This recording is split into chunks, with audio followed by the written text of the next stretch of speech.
Olá e seja bem-vindo ao canal Ciência Sonolenta, Sleepy Science. Fico feliz que você tenha encontrado seu caminho até aqui. Talvez tenha sido um dia longo, ou talvez você seja apenas o tipo de pessoa que gosta de encerrar a noite com algo reflexivo, algo lento, quieto e curioso.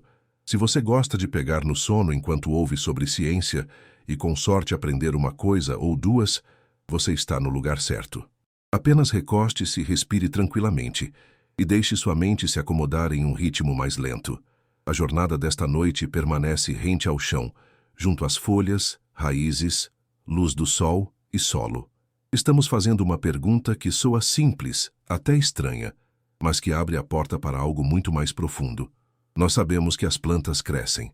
Nós sabemos que elas reagem. Mas será só isso? Existe algo mais? É possível que as plantas pensem? Antes de tentarmos responder a essas perguntas, se essas explorações silenciosas ajudam você a relaxar, adormecer ou apenas trazer um pouco de calma ao fim do seu dia, considere tocar gentilmente no botão de curtir e se inscrever. Isso ajuda outros a encontrarem o caminho até aqui também, uma alma sonolenta de cada vez. E se você sentir vontade de compartilhar, me conte aí nos comentários de onde no mundo você está ouvindo ou sobre quais tópicos você gostaria de aprender a seguir. Agora, vamos começar. Quando pensamos em inteligência, imaginamos movimento. Uma raposa ajustando sua caçada conforme o vento, um golfinho resolvendo um quebra-cabeça para conseguir peixe. Até o menor inseto navega pela visão, olfato e memória. No mundo animal, a inteligência é ação atrelada a decisões tomadas em tempo real, conforme o mundo muda ao seu redor. Mas que tipo de inteligência poderia existir na imobilidade? Uma planta está ancorada no lugar desde o momento em que brota. Ela não pode fugir de um predador, perseguir um parceiro ou vagar em busca de uma luz melhor. E, no entanto, ao longo de milhões de anos, as plantas conquistaram quase todos os ambientes da Terra. Desertos, pântanos, topos de montanhas, planícies de sal, sombras profundas, copas de florestas. Elas fazem isso sem sistema nervoso, sem cérebro, sem nada que tradicionalmente associaríamos ao pensamento. E ainda assim, elas sobrevivem. Elas se adaptam. Elas tomam decisões muitas vezes de maneiras que espelham os tipos de compensações que os animais também precisam fazer. Isso não é metáfora. É um quebra-cabeça científico, um que os pesquisadores estão apenas começando a montar. De fato, alguns cientistas acreditam agora que podemos ter entendido as plantas de forma totalmente errada, que enterrada em sua biologia silenciosa, existe um tipo de inteligência que simplesmente nunca aprendemos a ver. Parte do desafio é que o comportamento das plantas se desenrola em um ritmo que não estamos acostumados a observar. Onde um animal pode responder em segundos, uma planta pode levar horas, dias, até semanas. Mas lentidão não significa passividade. Pode significar apenas que estivemos medindo com o tipo errado de relógio.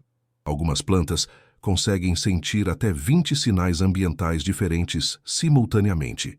Luz, umidade, gravidade, toque, gradientes químicos, concentrações de nutrientes e até mudanças na presença de organismos próximos. Elas não apenas detectam esses estímulos passivamente, elas os integram. Elas pesam uns contra os outros e agem. Quando as raízes se ramificam na direção de uma fonte de água enterrada, elas não estão apenas crescendo aleatoriamente. Elas estão respondendo a um sinal e ignorando outros. Quando uma folha se inclina apenas levemente para evitar a sombra de sua vizinha, ou quando uma semente atrasa a germinação, até que os produtos químicos ao redor sugiram condições mais seguras, talvez seja mais do que apenas um reflexo. É condicional, é seletivo, é baseado no contexto. E o contexto é uma das marcas registradas da inteligência. Nos últimos anos, cientistas de plantas começaram a usar termos que antes pareceriam impensáveis na botânica: tomada de decisão, antecipação, até aprendizado. Essas não são metáforas. Elas descrevem fenômenos observáveis e testáveis, comportamentos que variam não apenas com as condições, mas com o histórico. Em alguns casos, as plantas parecem alterar respostas futuras com base em eventos passados, o que significa que elas podem ter memória. Tome o exemplo da mimosa pudica, a planta sensitiva ou dormideira. Quando tocada, suas folhas se dobram rapidamente para dentro, uma defesa que se acredita deter herbívoros ou prevenir a perda de água. Mas em estudos de laboratório, quando os cientistas repetidamente gotejaram água sobre essas folhas de uma altura fixa, a planta eventualmente parou de se fechar. Ela havia aprendido que o estímulo era inofensivo. Quando um novo estímulo foi introduzido, como agitação, o fechamento retornou. Isso não foi fadiga, foi seletivo. A parte mais notável é que a resposta persistiu por semanas, mesmo depois que as plantas foram movidas para novos ambientes. Sem sistema nervoso, sem neurônios, contudo algo na planta registrou a experiência e alterou seu comportamento de acordo. Que outras capacidades podem estar escondidas na folha e na raiz? É isso que pesquisadores ao redor do mundo estão agora tentando descobrir. Não apenas como as plantas reagem, mas como elas processam informações. Porque quanto mais olhamos, mais parece que as plantas não são apenas responsivas, elas são interpretativas. Elas pesam as entradas, elas filtram o ruído. E em alguns casos parecem modelar o que vem a seguir. Pegue o caso dos feijões trepadores. Em um experimento, cientistas os expuseram a fontes de luz rotativas, luzes que se moviam em um padrão previsível através de uma superfície. A princípio, a planta cresceu lentamente em direção à posição atual da luz como esperado. Mas com o tempo, algo mudou. A planta começou a se ajustar não para onde a luz estava, mas para onde ela estaria. Ela mudou de direção logo antes da luz se mover, antecipando a próxima fase do seu arco. Esse crescimento preditivo sugere uma forma de expectativa, não no sentido consciente que associamos aos animais, mas algo mais sutil, um modelo de experiência repetida codificado no comportamento. É o equivalente vegetal de prever o tempo, lembrando-se dos padrões de ontem. E embora isso possa não ser pensar em nenhum sentido tradicional, levanta a possibilidade de que as plantas rastreiem não apenas o que é, mas o que pode vir a ser. Mas esse não foi o único exemplo. Em outro experimento, pesquisadores expuseram a Arabidopsis thaliana, uma pequena planta com flor frequentemente usada em estudos genéticos, ao estresse pelo frio no mesmo horário todos os dias. Após apenas alguns ciclos, algo notável aconteceu. As plantas começaram a ativar seus genes de resposta ao frio antes que o frio chegasse, como se o previssem. Isso não foi reflexo, foi recordação. As plantas lembraram o ritmo de seu ambiente, o momento do desconforto, e ajustaram sua química interna em preparação. Sem cérebro, sem neurônios, apenas expressão gênica, sinalização celular e memória distribuída. Essa simples distinção entre reação e previsão está no coração da pesquisa moderna sobre inteligência vegetal. Uma coisa é uma muda se inclinar em direção à luz do sol. Isso é fototropismo, uma resposta mecânica à luz, profundamente estudada e bem compreendida. Mas é outra coisa inteiramente diferente para uma planta ajustar seu comportamento com base em um padrão que ainda não ocorreu. Isso não é apenas sensibilidade, beira a inferência, e a inferência, mesmo em sua forma mais simples, é um ato cognitivo. Significa reter a entrada passada, compará-la com a entrada atual, e usar ambas para moldar a resposta futura. Isso pode soar familiar, porque é assim que os animais aprendem, não através da reação bruta, mas construindo modelos de seu mundo e atualizando-os com novos dados. E, incrivelmente, plantas desprovidas de neurônios, de sinapses, do maquinário eletroquímico que pensamos que a inteligência requer, parecem capazes de algo semelhante. Mas se não há cérebro, onde isso está acontecendo? Onde dentro do tecido macio de um caule ou folha reside essa capacidade preditiva? Para responder a isso, temos que mudar a maneira como pensamos sobre a cognição. Nos animais, o pensamento é centralizado. O cérebro processa a entrada, emite comandos e armazena memórias em regiões discretas e mapeáveis. Mas nas plantas, não existe tal comando central. Nenhum nó onde os sinais são reunidos, classificados e postos em ação. Em vez disso, seu processamento, se podemos chamá-lo assim, é distribuído. Cada célula é uma participante. Por todo o corpo da planta, redes de células trocam sinais químicos e elétricos. Esses sinais não são apenas locais. Eles podem viajar das raízes para as folhas e voltar alterando o comportamento em todo o organismo. Em alguns casos, um estímulo aplicado a uma folha causa mudanças em outras, mesmo que essas partes não tenham sido fisicamente tocadas. Esse tipo de coordenação interna é de muitas maneiras um pré-requisito para a tomada de decisão. Sugere integração. Não apenas sentir, mas avaliar. Não apenas reagir, mas escolher. E em alguns casos, essas escolhas parecem seguir um tipo de lógica. Pesquisadores descobriram que as plantas podem pesar opções concorrentes e fazer compensações com base em risco e recompensa. Considere a Arabidopsis thaliana novamente. Quando exposta ao sal no solo, algo que pode danificar as raízes e dificultar a absorção de água, a planta nem sempre recua ou evita o crescimento inteiramente. Em vez disso, ela muda seu desenvolvimento radicular de maneira calculada. Se os nutrientes forem altos o suficiente para compensar o risco de dano, as raízes podem continuar se expandindo para as zonas salgadas. Mas, se a recompensa for baixa, elas se contêm. Isso não é um simples reflexo. É uma resposta dependente do contexto, que varia com as condições externas e as necessidades internas. A planta parece avaliar e integrar múltiplas formas de informação e responder de acordo, fazendo uma espécie de análise de custo-benefício, tudo sem um único neurônio. Isso leva a uma pergunta provocativa. Se uma planta pode pesar opções e selecionar um caminho a seguir, isso se qualifica como inteligência? Ou simplesmente nos faltam palavras melhores para o que ela está fazendo? Quanto mais fundo olhamos, mais as fronteiras começam a se confundir. Previsão, memória, tomada de decisão, integração de sinais concorrentes.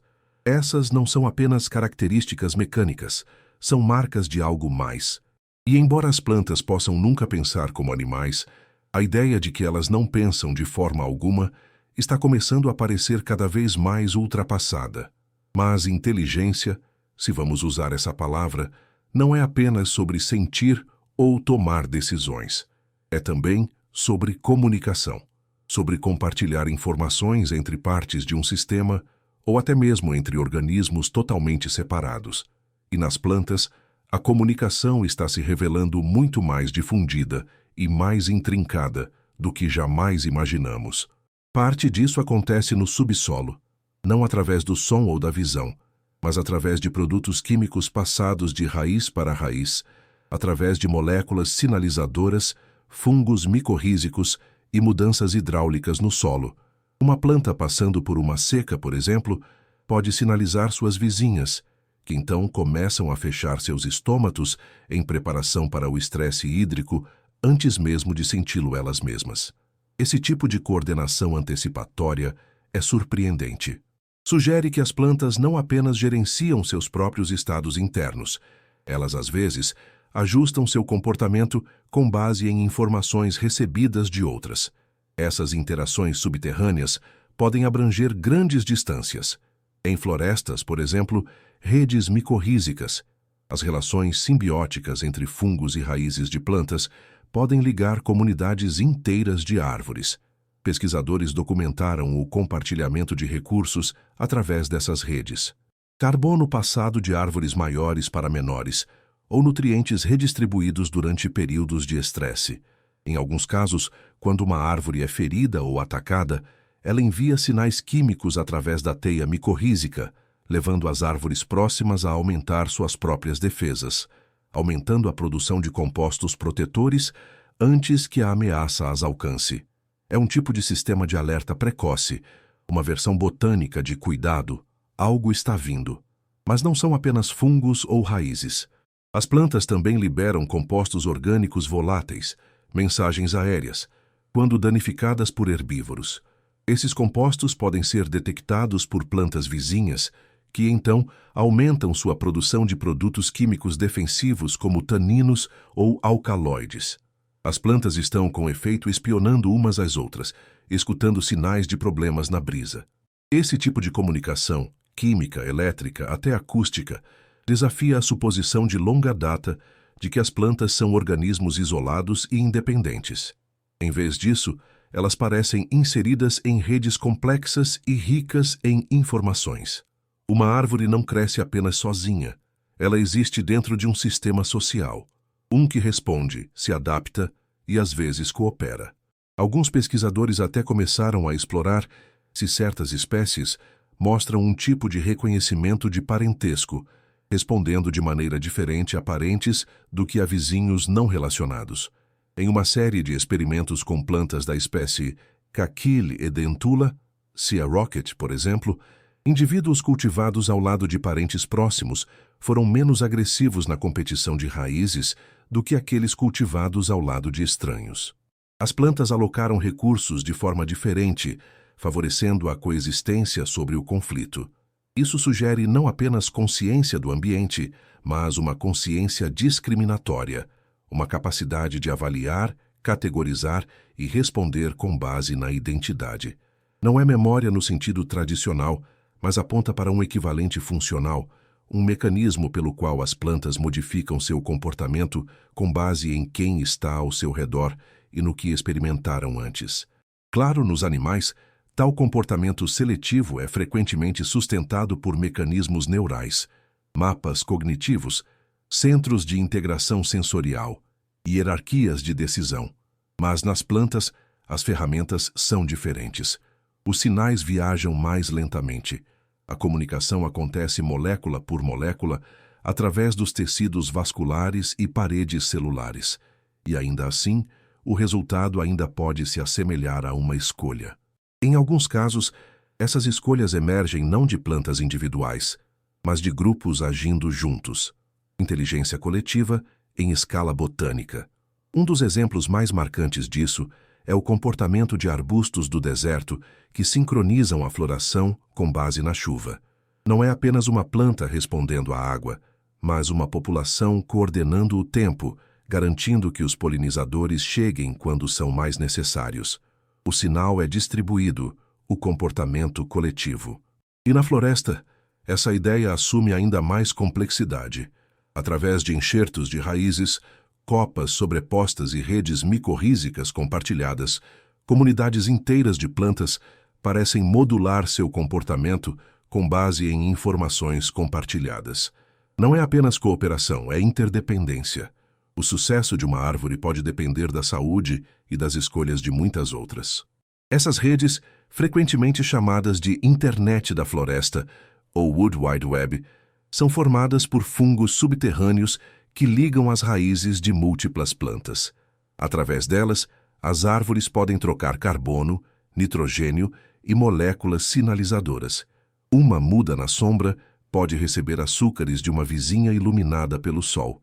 Uma árvore infestada de pragas pode enviar alertas químicos, levando as plantas próximas a reforçar suas defesas antecipadamente. Isso não é difusão aleatória.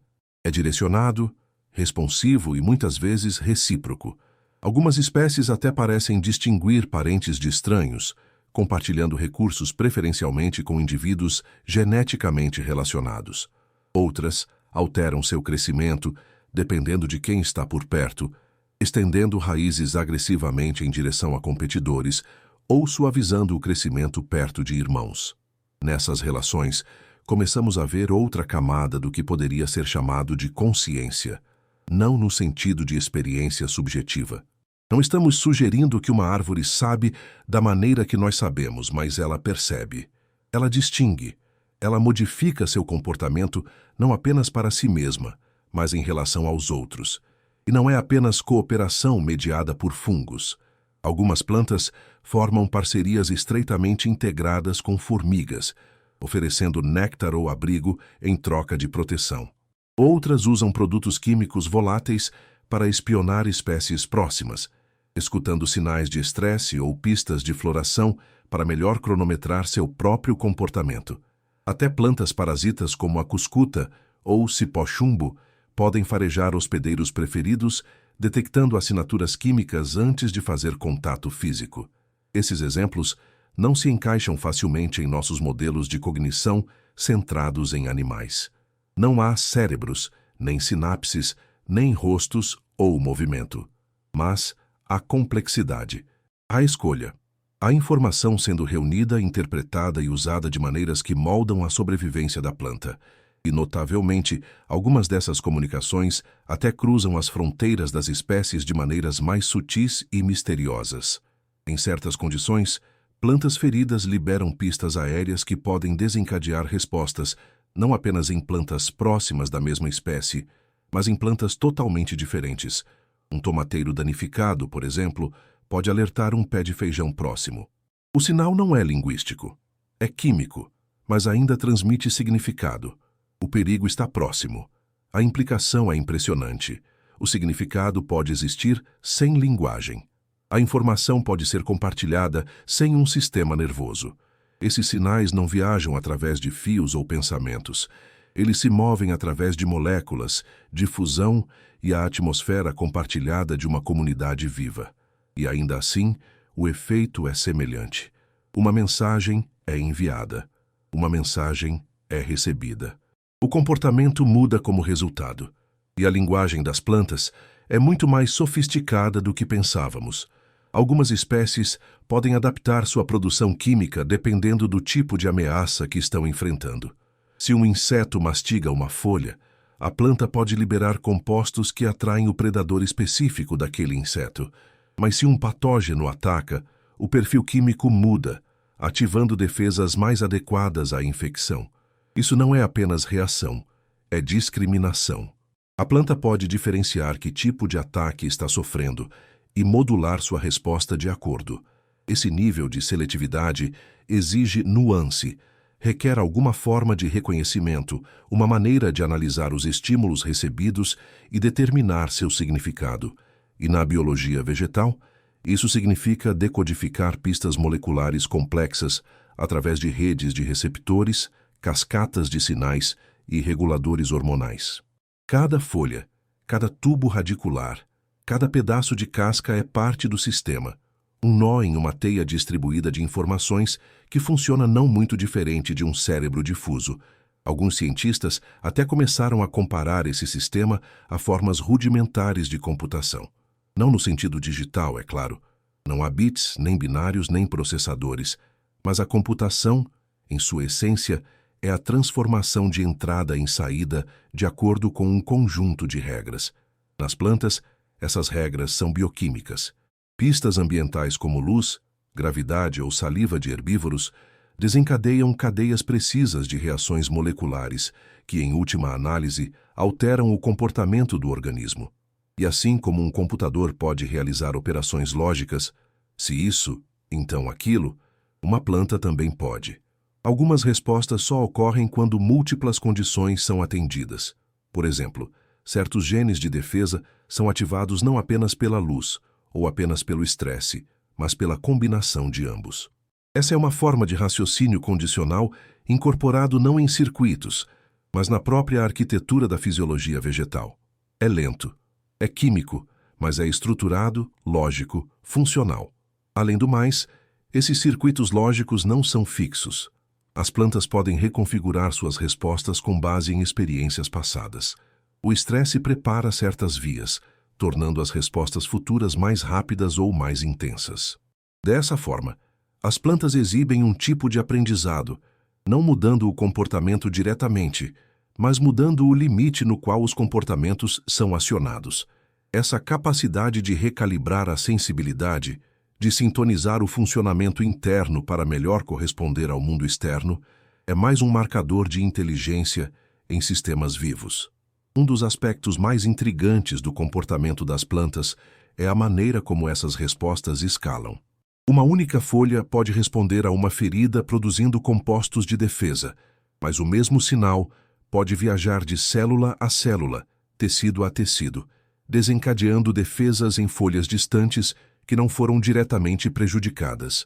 Essa sinalização sistêmica é frequentemente transportada por impulsos elétricos ou ondas de íons de cálcio, reminiscentes de como os neurônios se comunicam nos animais.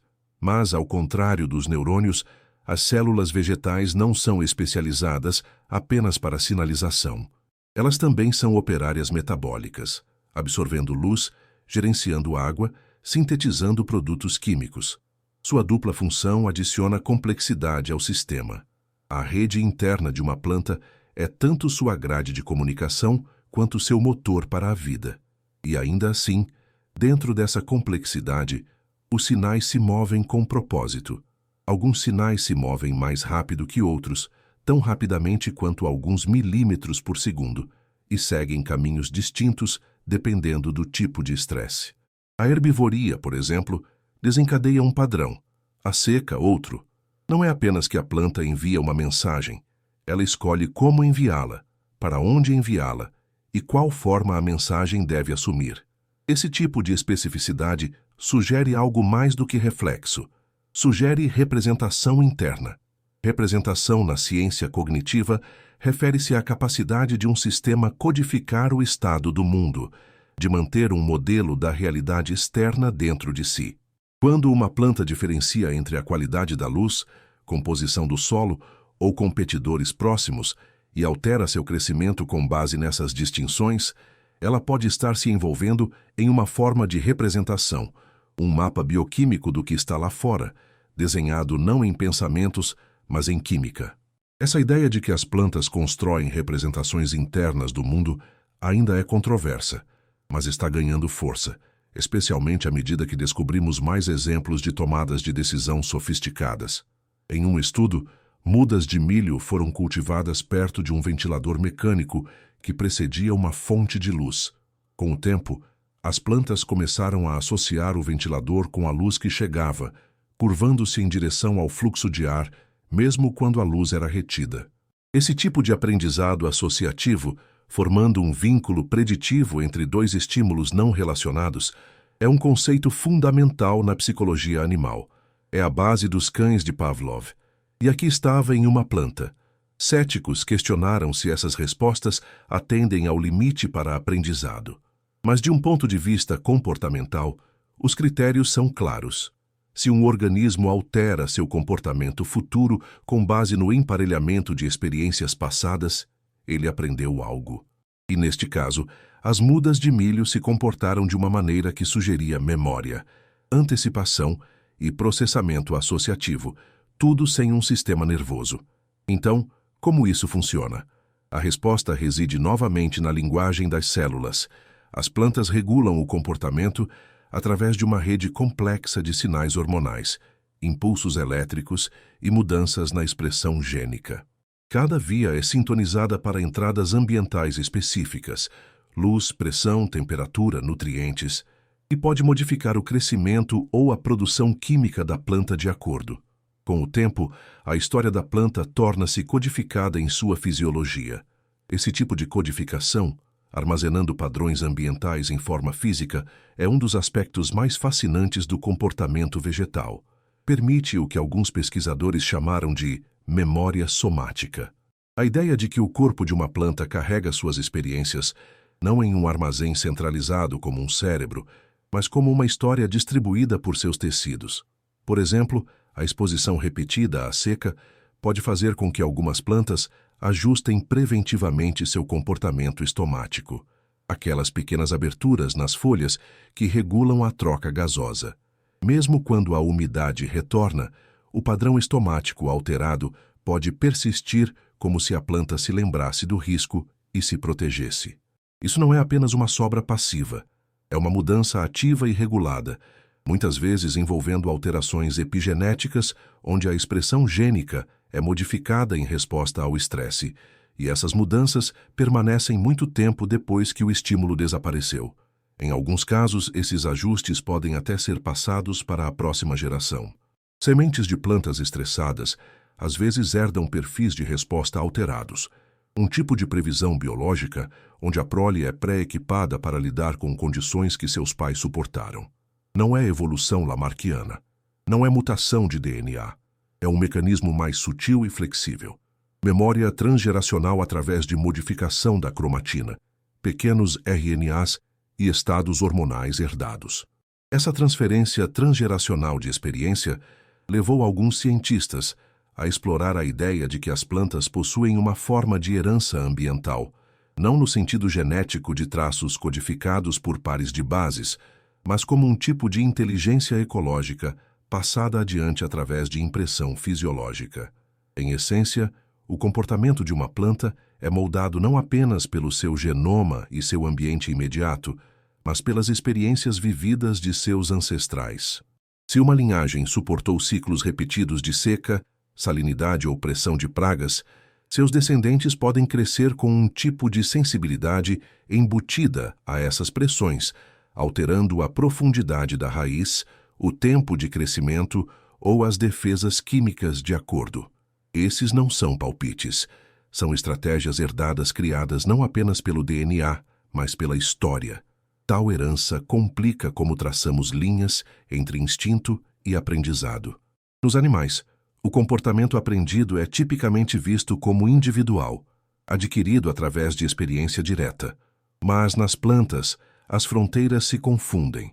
Quando a informação persiste através das gerações sem alterar o genoma, isso desafia os modelos evolutivos tradicionais e levanta novas questões sobre como a inteligência pode ser definida em sistemas sem consciência. Isso também nos convida a considerar um tipo diferente de inteligência, não como algo alojado em uma mente única, mas como algo que emerge coletivamente, não apenas através das células, mas através dos organismos. Em ecossistemas florestais, por exemplo, certas espécies de árvores estão conectadas no subsolo por vastas redes micorrízicas, associações simbióticas entre raízes de plantas e fungos. Essas redes não são apenas conduítes passivos para nutrientes.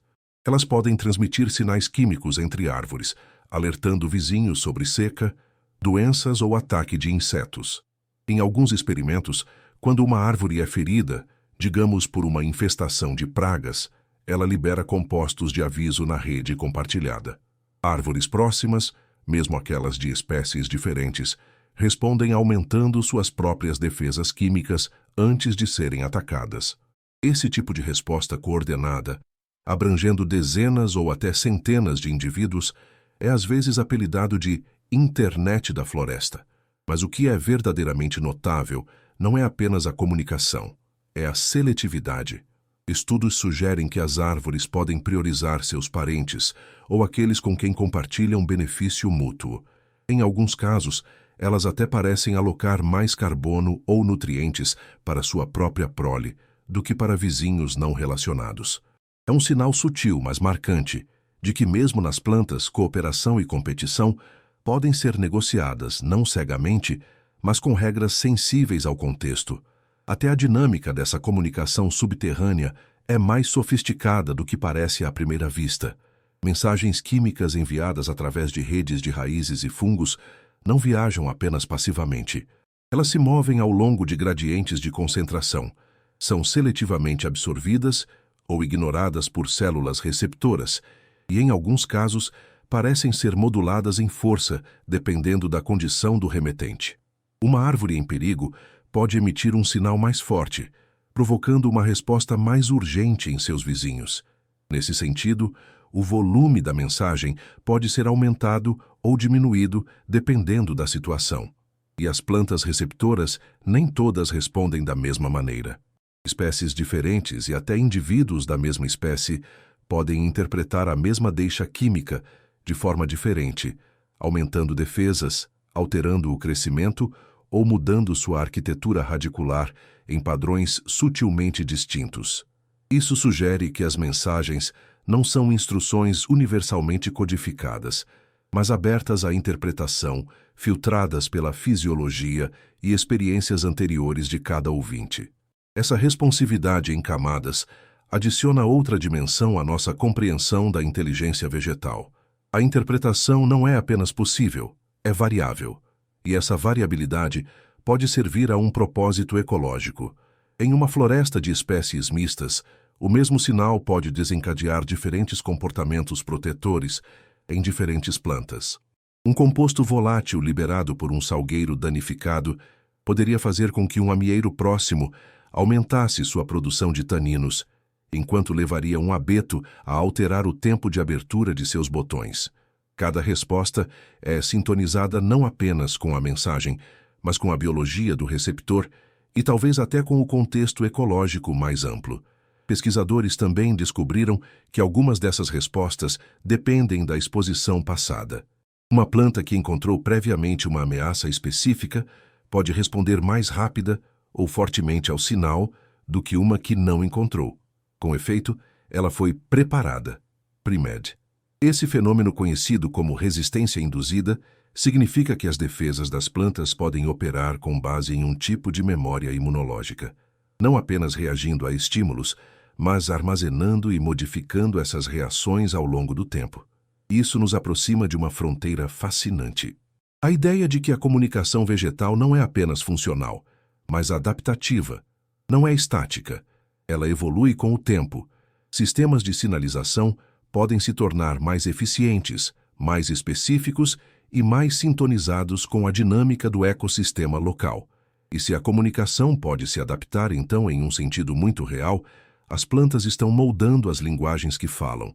Em algumas espécies, esse refinamento vai ainda mais fundo. Veja a Artemisia sagebrush, por exemplo. Quando danificadas por herbívoros, essas plantas emitem uma mistura complexa de produtos químicos voláteis. Mas o que é notável é que a composição desses produtos químicos pode variar dependendo da identidade das plantas próximas. Uma artemisia cercada por parentes libera uma mistura ligeiramente diferente de compostos do que uma cercada por estranhos, sugerindo não apenas reconhecimento de parentesco, mas o potencial para mensagens personalizadas. Ainda mais surpreendente, as plantas receptoras, especialmente se forem geneticamente relacionadas, respondem mais fortemente a esses sinais personalizados. É um tipo de dialeto, não universal, mas familiar. As plantas podem estar desenvolvendo linguagens químicas localizadas, adaptadas à sua comunidade, melhorando tanto a eficiência quanto a relevância de seus avisos. Isso levanta uma possibilidade extraordinária de que as plantas, através da evolução e do feedback ecológico, desenvolveram sistemas de troca de informações que são sensíveis ao contexto e flexíveis. Sistemas que transmitem não apenas dados brutos, mas significado. A mensagem muda com o remetente, o receptor e a história entre eles. Mas o que significa compartilhar significado sem uma mente? Na ciência cognitiva, o significado está frequentemente ligado à representação, a ideia de que um sistema pode codificar algo sobre o mundo e agir sobre isso. Em humanos e animais, isso tipicamente envolve símbolos, linguagem ou padrões neurais. Mas nas plantas, o significado reside na química, na mistura específica de terpenos, alcaloides ou fenóis enviados ao ar. Essas não são apenas respostas ao estresse, são sinais acionáveis. Um certo composto pode dizer às plantas próximas para engrossar sua cutícula. Outro pode desencadear um crescimento radicular mais rápido. A mensagem está na molécula, e essa molécula não existe isoladamente. Ela é lida através de receptores, proteínas embutidas nas membranas das plantas, que se ligam a compostos específicos e desencadeiam cascatas de respostas internas.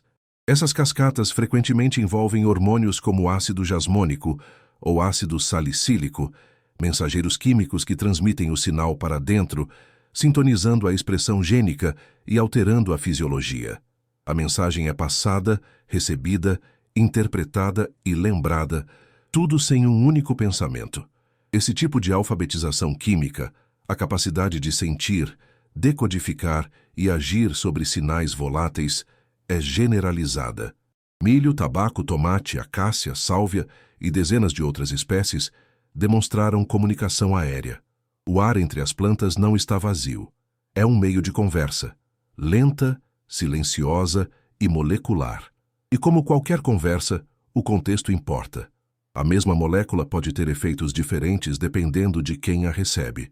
Uma pista volátil de um tomateiro danificado pode desencadear respostas defensivas em outro tomateiro, mas uma espécie diferente pode ignorá-la completamente.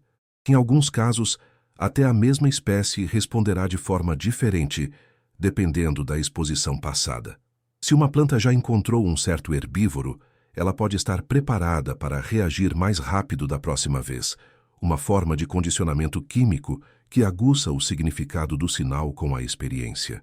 Essa sensibilidade não é aleatória, Ela é construída na arquitetura das vias de sinalização da planta, redes de receptores, enzimas e fatores de transcrição que interagem como portas lógicas.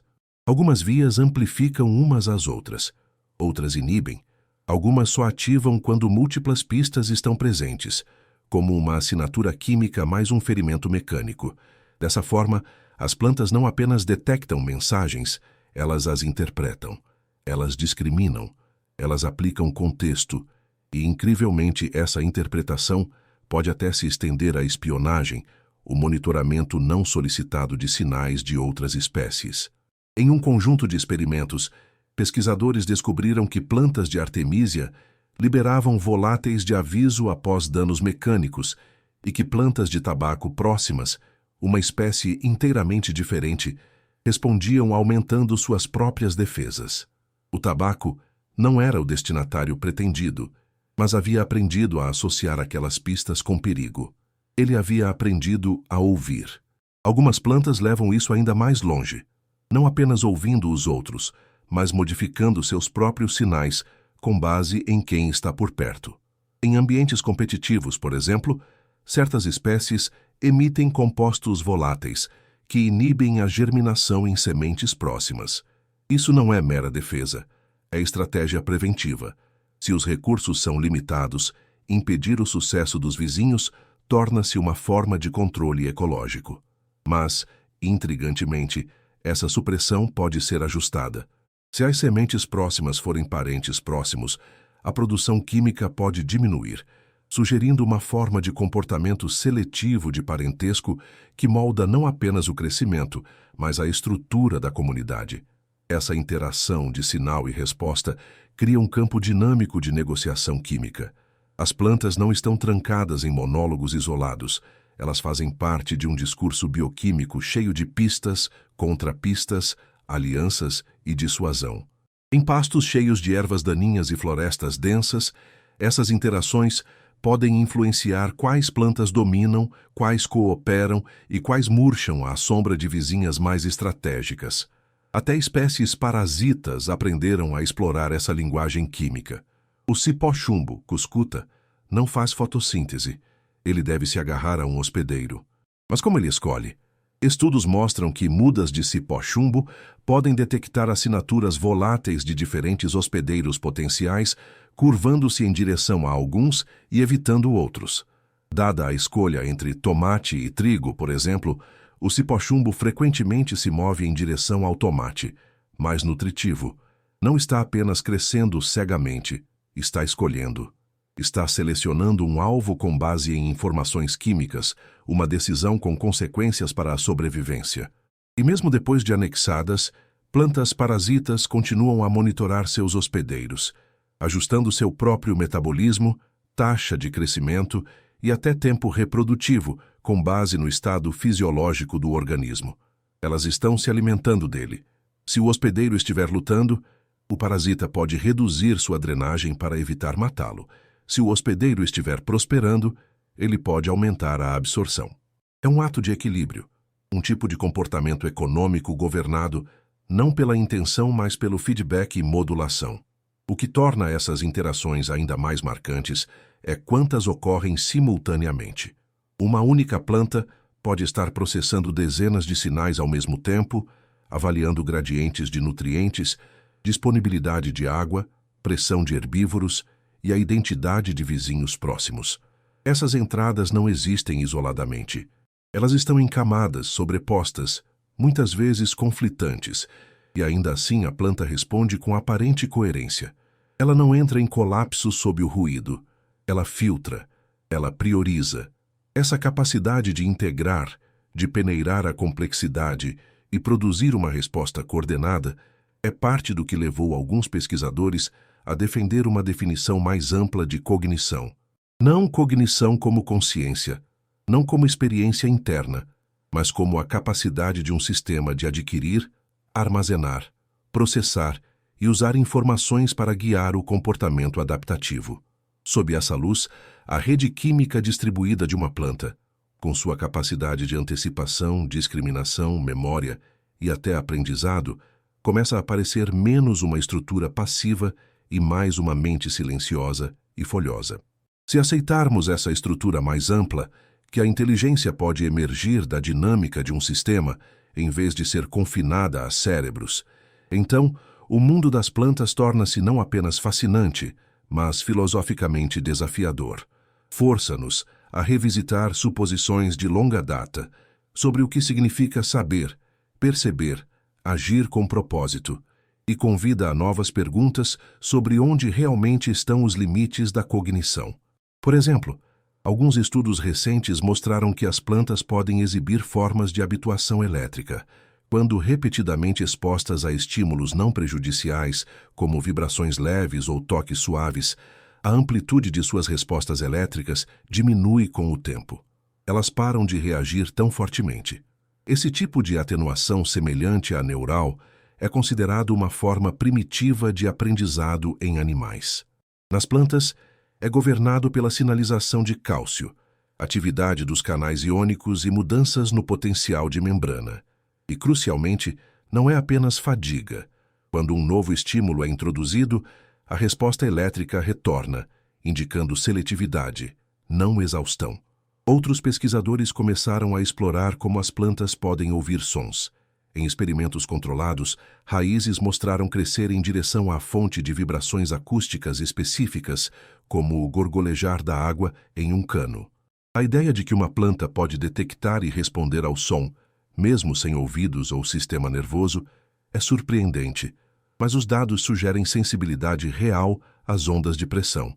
Minúsculos mecanorreceptores nas células da raiz parecem traduzir vibrações em sinais eletroquímicos, permitindo que a planta use o som como mais uma pista em seu ambiente de crescimento.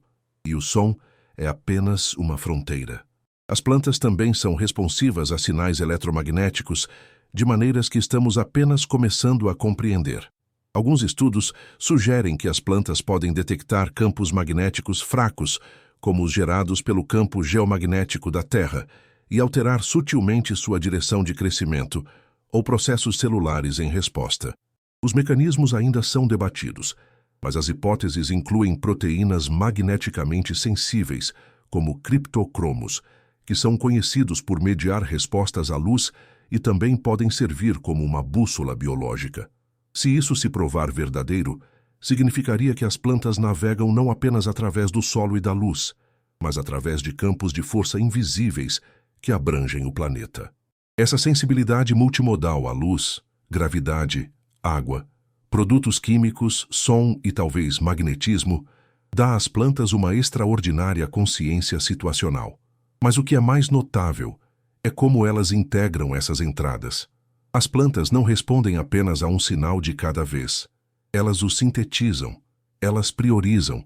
Se a água é escassa, mas a luz é abundante, elas podem favorecer o crescimento da raiz sobre o da folha. Se a temperatura e a luz sinalizam pistas opostas, a planta faz uma escolha. Essas não são respostas automáticas pré-programadas. São comportamentos condicionais ponderados. A planta está pesando variáveis, escolhendo entre estratégias e alterando seu estado interno de acordo. Parte dessa coordenação depende de hormônios vegetais, mensageiros químicos como alcina, giberelina, citocinina, ácido abscísico e etileno. Cada um tem múltiplos efeitos dependendo da concentração, localização e contexto. A alcina, por exemplo, promove o alongamento celular nos caules, mas inibe o crescimento nas raízes. Ela flui direcionalmente através dos tecidos, criando gradientes que moldam como uma planta se curva, se ramifica e até forma novos órgãos. Dessa forma, a sinalização hormonal nas plantas opera de maneira não muito diferente da neurotransmissão em animais, exceto que mais lenta e sem sinapses. Os sinais se difundem através do espaço. São captados por receptores e desencadeiam cascatas de mudanças genéticas e bioquímicas. Alguns pesquisadores acreditam agora que essa responsividade coletiva, essas teias massivas de pistas químicas compartilhadas e fluxo de recursos, podem representar mais do que apenas uma rede de comunicação. Pode constituir uma forma de inteligência distribuída. Não um cérebro, nem mesmo uma mente, mas um sistema que junto detém e age sobre informações sobre o ambiente de maneiras que nenhuma planta individual poderia sozinha. Essa ideia não é apenas filosófica, é testável. Quando partes dessas redes são interrompidas, por exemplo, quando os fungos micorrízicos são removidos, a capacidade das plantas de antecipar o estresse, coordenar a floração ou compartilhar nutrientes diminui. A rede em si parece ser uma unidade funcional. Danifique o sistema e a inteligência desaparece. Isso desafia nossa ideia do que significa ser um indivíduo. No mundo das plantas, a identidade é mais porosa. Fronteiras se confundem. Uma árvore não é apenas uma árvore, é um nó em uma teia viva moldada por e moldando o comportamento de outras. Suas memórias podem ser carregadas em hormônios, em pontas de raízes, em fungos. Suas escolhas influenciadas por vizinhos. Sua resiliência comunal. E se isso soa estranho, considere isto. Em nossos próprios cérebros, neurônios individuais não são conscientes. Uma única sinapse não sabe nada, mas juntos, através de trilhões de conexões, eles dão origem ao pensamento. Algo semelhante pode estar acontecendo na floresta. Cada planta, cada fio de fungo é apenas uma parte, mas juntos formam um sistema dinâmico, sentindo, reagindo, adaptando-se. Isso não significa que as florestas pensam da maneira que nós pensamos. Não há consciência central, nenhum fluxo único de consciência, mas há informação sendo processada. A integração de experiência. Há aprendizado, às vezes, através de comunidades inteiras. E os mecanismos por trás disso não são mágicos. Eles são bioquímicos, ecológicos, testáveis. À medida que os cientistas continuam sondando essas relações, uma nova visão de inteligência começa a emergir. Uma que não é limitada a neurônios ou ao movimento, ou mesmo a indivíduos. Um tipo de inteligência que é quieta, lenta, profundamente enraizada. Uma que flui através da seiva e do solo, em vez de pensamento e fala. Uma que estamos apenas começando a ver. Essa visão mais ampla da cognição como algo distribuído, emergente e embutido na fisiologia, está mudando como pensamos não apenas sobre plantas, mas sobre a própria inteligência. Sugere que a inteligência pode não ser uma propriedade apenas dos cérebros, mas um espectro de processos pelos quais os sistemas vivos respondem à complexidade.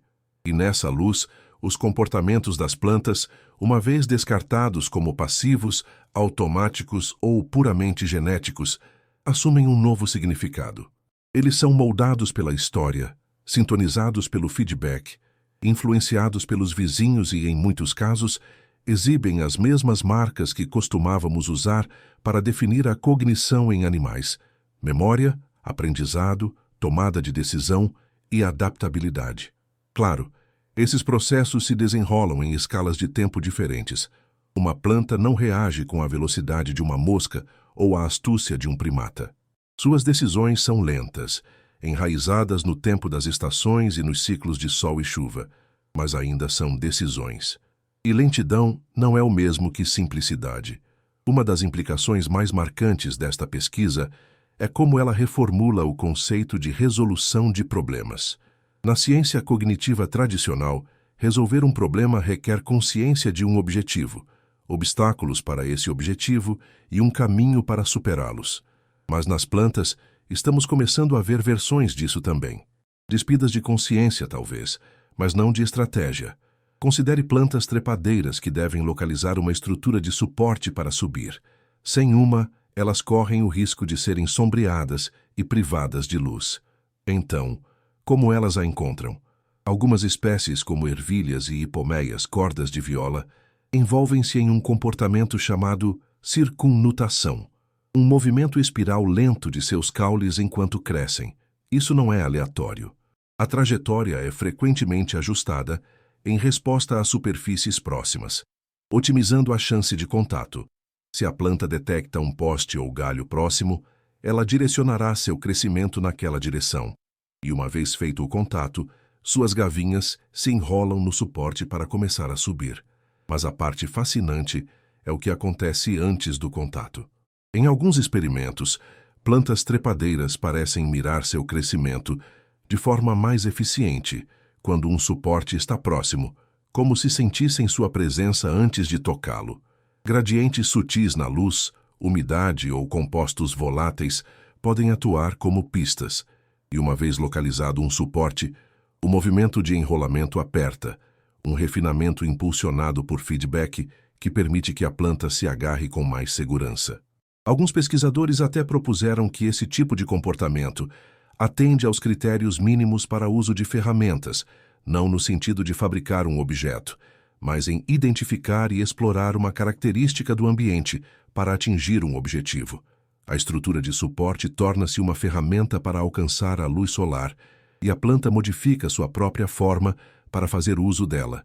Isso leva a perguntas mais profundas sobre a percepção em si. Como uma planta sabe que há um poste por perto? Faltam-lhe olhos, faltam-lhe ouvidos, e ainda assim, através de gradientes de luz, mudanças no fluxo de ar ou mudanças na difusão química, ela monta um mapa, bruto, mas eficaz, do que a cerca. Isso não é sensoriamento passivo, é modelagem ambiental, e vai ainda mais longe. Certas plantas carnívoras como a Dioneia, Venus flytrap ou a utricularia devem distinguir entre distúrbios ambientais aleatórios e o movimento de presas. Uma Dioneia não se fechará a menos que dois pelos separados sejam tocados dentro de uma breve janela de tempo. Esse mecanismo reduz a chance de desperdiçar energia com gotas de chuva ou folhas caindo. É um tipo de porta lógica. Se A e B ocorrerem dentro de X segundos, então feche. Isso não é apenas detecção, é processamento condicional, uma forma de raciocínio temporal embutido no tecido de uma folha. E não se limita à Dioneia. Tome a utricularia aquática. Esta pequena planta carnívora arma armadilhas moleculares na água, estruturas semelhantes a bexigas que permanecem sob pressão negativa, seladas com uma porta flexível. Quando pequenos organismos aquáticos roçam nos pelos de gatilho perto da abertura, a porta se abre e a presa é sugada para dentro em menos de 1 milissegundo. Mas aqui está o truque. A planta não aciona esse mecanismo para cada movimento. Como a Dioneia, requer que condições específicas sejam atendidas. Uma combinação calibrada de entradas mecânicas e temporais. E uma vez acionada, a armadilha só se reinicia depois que a pressão interna é restaurada, o que consome energia. Esse sistema é eficiente em termos de energia, altamente seletivo e incrivelmente rápido. Tudo de uma planta sem neurônios, sem músculos e sem consciência em qualquer sentido convencional. Então, onde traçamos a linha? Se um sistema pode detectar estímulos, distinguir entre tipos, reter informações ao longo do tempo e agir apenas quando um conjunto específico de condições é atendido. Isso não é uma forma de cognição, mesmo que seja construída a partir de pressão de água e paredes celulares em vez de eletricidade e sinapses. Ainda mais marcantes são as plantas que modificam seu comportamento em resposta ao contexto social, mudando como crescem ou se reproduzem dependendo de quem está por perto. Algumas espécies atrasam a floração se indivíduos intimamente relacionados estiverem presentes, reduzindo a competição por polinizadores. Outras aumentam sua produção defensiva se cercadas por estranhos, sugerindo um tipo de discriminação social. É um mundo de cálculos silenciosos, escolhas feitas sem pensamento, mas ainda guiadas por informações, limites e objetivos. Nos últimos anos, experimentos começaram a sondar quão sofisticados esses cálculos podem ser. Veja a Bocchilla trifoliolata, uma videira rara nativa do Chile. Esta planta faz algo notável. Ela muda a forma, tamanho e cor de suas folhas para imitar as da planta que está subindo. Se o hospedeiro tem folhas pequenas e redondas, a Bocchilla desenvolve folhas pequenas e redondas. Se as folhas do hospedeiro são serrilhadas ou lobadas, a Bocchilla segue o exemplo. O surpreendente é que a Bocchilla não imita apenas uma espécie de hospedeiro. Ela pode ajustar sua morfologia através de uma ampla variedade de vizinhos, até mudando a forma da folha se passar de um hospedeiro para outro. E ela faz isso sem contato direto.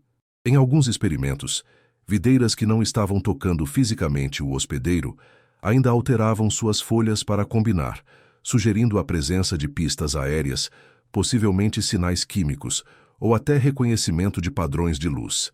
Essa capacidade de avaliar a forma de outra planta e depois modificar a sua própria para combinar é difícil de categorizar. Não é um reflexo. É dependente do contexto, dinâmico e envolve múltiplas entradas sensoriais. Em outras palavras, parece muito com percepção. Ainda mais intrigante, o mimetismo na boquila parece ser adaptativo. Ao se misturar com seu hospedeiro, a videira pode evitar herbívoros que a ignoram como apenas mais uma parte do cenário. É camuflagem, não no sentido animal com movimento e esconderijo, mas em um sentido botânico, mascaramento de identidade através de plasticidade morfológica. O que é ainda mais provocativo é que esse mimetismo não parece codificado de forma rígida. Não é um traço fixo ativado por uma pista ambiental. É fluido, apreendido. Uma planta viva alterando seu plano corporal com base em quem está perto e como eles se parecem. Alguns pesquisadores especularam que o mimetismo da boquila pode depender de um tipo de percepção visual, ou pelo menos da detecção de padrões de luz que diferem dependendo da estrutura das folhas próximas. Se verdadeiro, significaria que algumas plantas são capazes não apenas de detectar intensidade e direção da luz, o que é bem conhecido, mas também de interpretar as características espaciais do ambiente de luz de maneiras que, entre aspas, se aproximam da visão. Visão, em seu sentido mais amplo, é a detecção de padrões espaciais de luz e escuridão. Não requer necessariamente olhos. Se uma planta pode sentir as sombras, a refletância e a geometria das folhas de uma planta vizinha, e então remodelar seus próprios tecidos para combinar, então ela está, de uma maneira muito real, percebendo a forma. Não através de um sistema nervoso, mas através de células responsivas à luz distribuídas por sua superfície. Este não é um caso isolado. Algumas plantas carnívoras, como a Dioneia, dependem de um timing intrincado e feedback mecânico para distinguir entre toques aleatórios e presas verdadeiras. Para acionar o fechamento da armadilha, os pelos internos da folha devem ser tocados 2 vezes dentro de cerca de 20 segundos. Uma salvaguarda contra o desperdício de energia em alarmes falsos, como detritos caindo ou gotas de chuva. Esse requisito de tempo implica memória. Não memória de longo prazo, mas um registro bioquímico de curto prazo de eventos passados, armazenado em gradientes de cálcio e carga elétrica dentro da folha.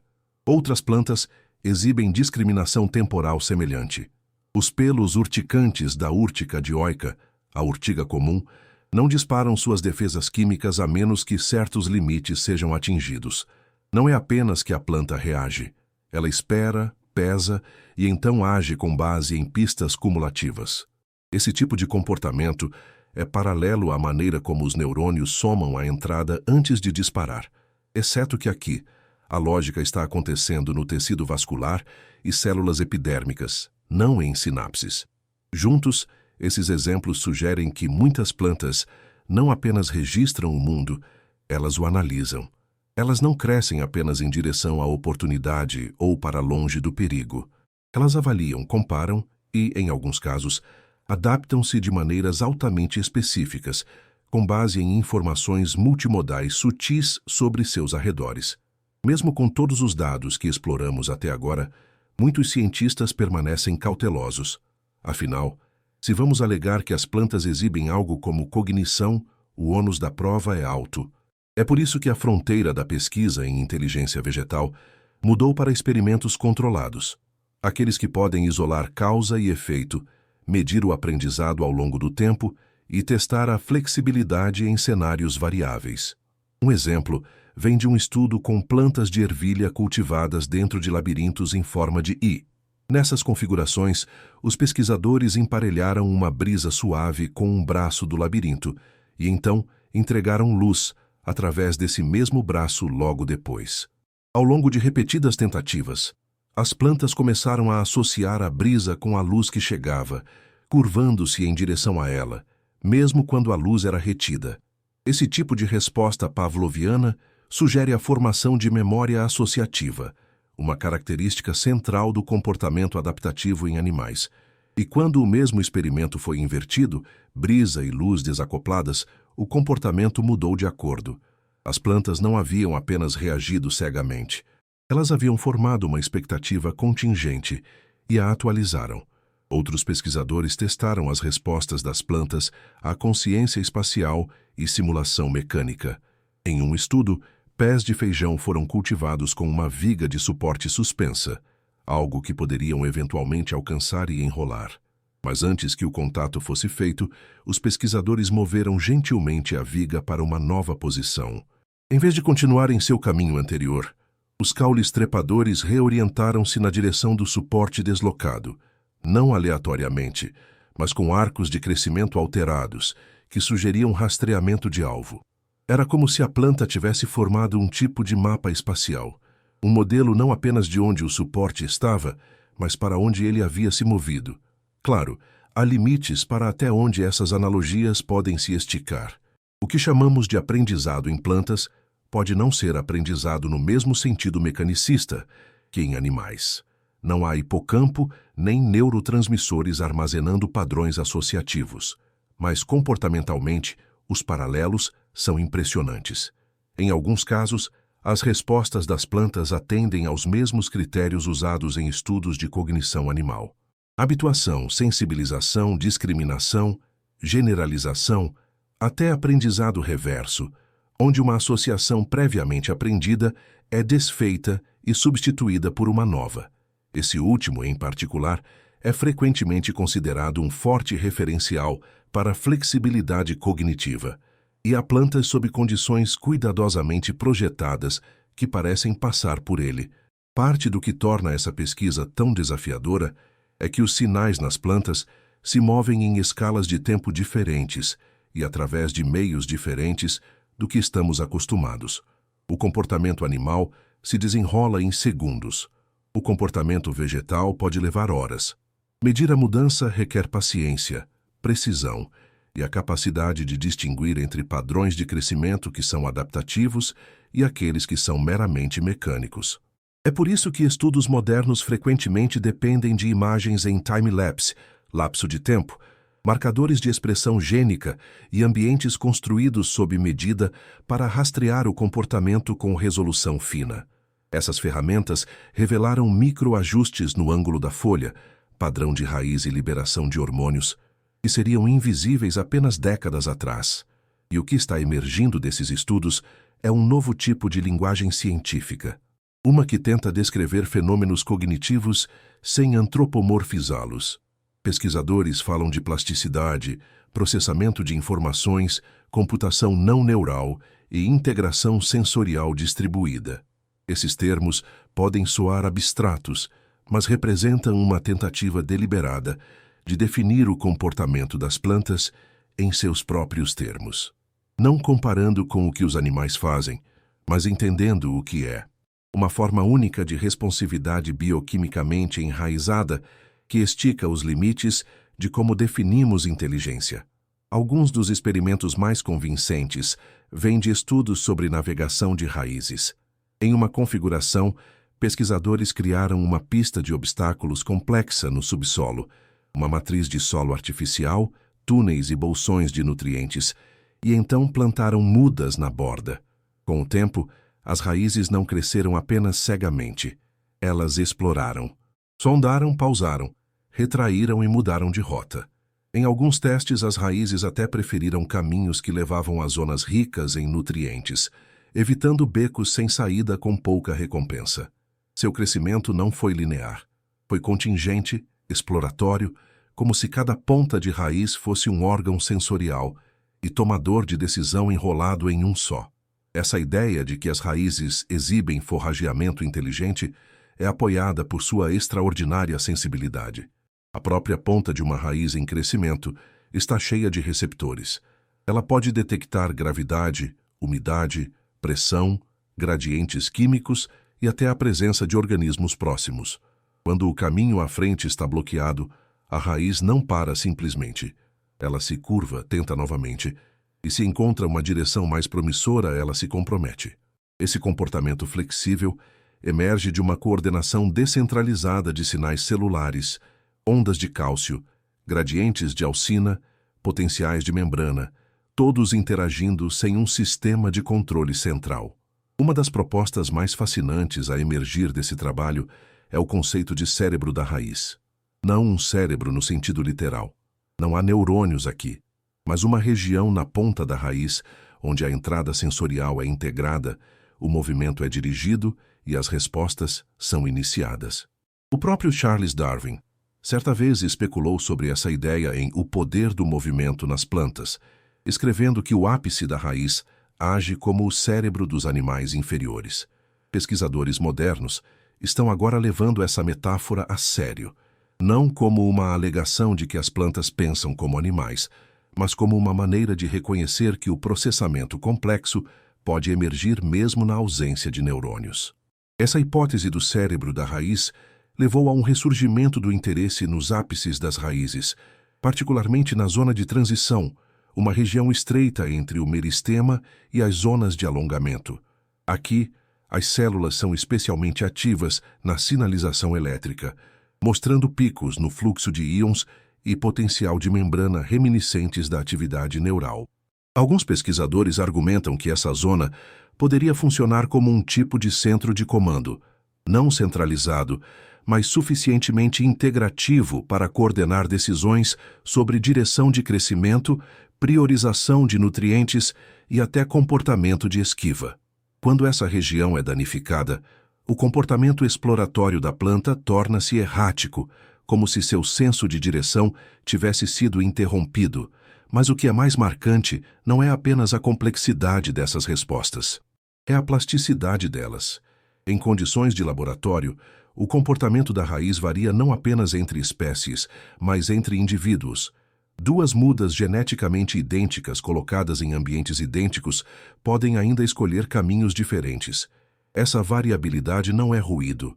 Sugere um tipo de estratégia estocástica, uma flexibilidade embutida que aumenta as chances de sucesso em ambientes imprevisíveis. Em ecologia, isso é chamado de bet hedging, distribuição de riscos. Distribuir o risco através de diferentes estratégias para melhorar a sobrevivência ao longo do tempo. Que as plantas pareçam fazer isso sem cérebro, sem consciência e sem controle sobre onde suas sementes caem, é uma maravilha da engenharia evolutiva. De fato, essa ideia de estratégia probabilística aparece em todo o reino vegetal. Na germinação de sementes, por exemplo, muitas espécies brotarão em taxas diferentes, mesmo sob as mesmas condições. Algumas sementes atrasam, algumas saltam à frente. Não é um erro, é um seguro. Se as condições ficarem ruins, uma geada tardia, uma seca repentina, pelo menos alguns descendentes podem ter acertado o tempo. E notavelmente esse timing é frequentemente hereditário. A tendência de germinar cedo ou tarde pode ser passada adiante, sintonizada por gerações de seleção. A planta está, com efeito, codificando uma estratégia, uma que equilibra risco e recompensa sem um único pensamento consciente.